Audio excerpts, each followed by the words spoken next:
Hey everybody, Robert with RC Archery. This is my day 4 recap for my HyperEdge build-up. I'm actually going to splice in a couple of videos here. I took some from my Instagram channel. It ended up being too long to be able to post one of them, so I'm going to splice these into here. That's what you're going to watch next. Basically, it's just going to talk about the arrow spine that I ended up choosing, but did have a breakthrough. Things are working well on my HyperEdge. Hey guys, another update here. So I was going to do pictures, but this is probably something that's a little bit easier to explain through video. As you can see, I've got shotgun blast of paper tuning that I've been doing, but I got some different arrows out that I'm using. The arrows that I started with, the ones that you've seen in the pictures that I've been doing, were about 3/4 shorter, 3/4 of an inch shorter, carbon to carbon. They showed a little bit on the stiff side on OT2, on target 2.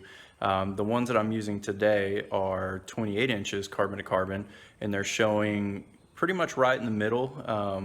I think maybe in the middle, maybe just a touch to the stiffer side of the green, but they're working better. So I wanted to show that.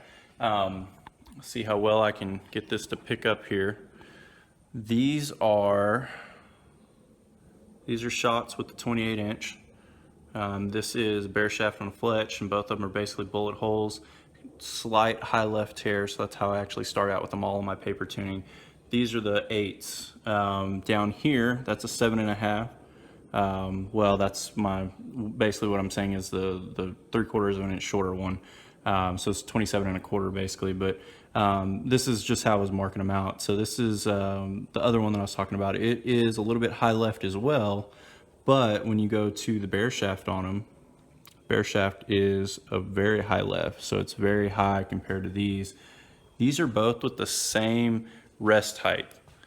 And the reason I'm going to start using these 28 inch arrows that spine better on the chart is because going with the shorter arrows, the stiffer spine that's over stiff, which I've heard a lot of good things about using that on some of the hyper edges, so that may work for you, it may not, but test it just to see. But the reason I'm going to go with the more so on spine with the chart and everything, the 28 inch arrow, is because my arrow rest right now is at 90 degrees to the string. In order to get a bullet hole with the shorter, stiffer arrows, I have to have that arrow rest above 90 degrees, so I have to have it nock low. So I'm going to run the longer arrows that spine out better. It's going to run 90 degrees with the string. That may be because of the longer control cable. It may not be. I don't have a standard link control cable to test right now. That may be coming in the future. I may get one just to see for my own curiosity, but I wanted to put that in there to be able to update you and let you know what I'm going to start working with on my tuning. Hey guys, one more update. I did want to talk about one thing I forgot. I left it out of the last video. On the arrows, the either one, 28 inch arrow or the 28 or 27.25 inch arrow, to get them to bullet hole, fletched, or bare shaft, but I'm using fletch because it's easier to see what I'm talking about. If you look at it here, these are two that are bullet holes with the fletch shafts. To get them that way, I had to have nock low on them, and that's what we were talking about before. There's a little bit of contact, and the reason I can tell that is because of the craziness of the tear. It just doesn't look as clean. If you look at these, that tear here is very clean. If you look at these, which theoretically is a bullet hole, it should be a cleaner tear.